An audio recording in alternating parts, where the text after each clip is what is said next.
Nazdarek, zdarek lidi, já jsem Páťas a já vás vítám u nového videa a v tomto videu budu hejtovat jedno úplně debilně zasraný video, který natočil jeden fakan, který je asi o 2 měsíce mladší jak já. A v tom videu jde o to, že v Minecraftu na tabletě točí parodii na Fofolu. Znáte to video, jak tam je ten Jokl? Asi po půl minutě řekne, jejde, dáš si Fofolu. Takže chyby v tom videu. Je zasekaný jak něco. Fakt úplně zasekaný. Za druhý, točí to s nějakou její retardovanou ségrou. A co ještě k tomu dodat? No, prostě je to retardovaný, koukněte se na to sami.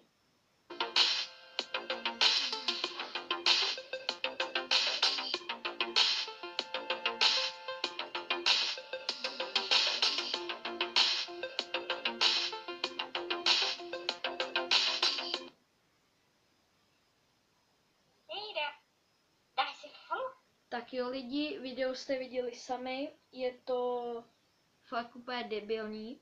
Toho kluka znám osobně, nemá vůbec žádnou fyzičku, nemá vůbec žádnou výdrž, je tlustý jak Snorlax, ne, to si dělám srandu, je dvakrát takové jako Snorlax.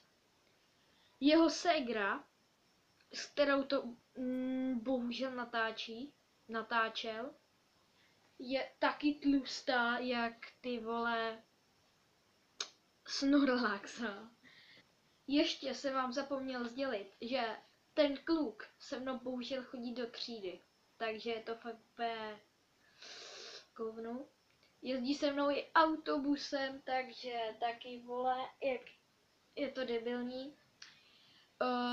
Ještě jsem vám chtěla říct, že to jeho jméno na YouTube, Tutu Pingu, to je taky úplně retardovaný. On byl totiž úplně hrozný blázen do nějaký debilní hry, která se jmenuje Klub Pinguín.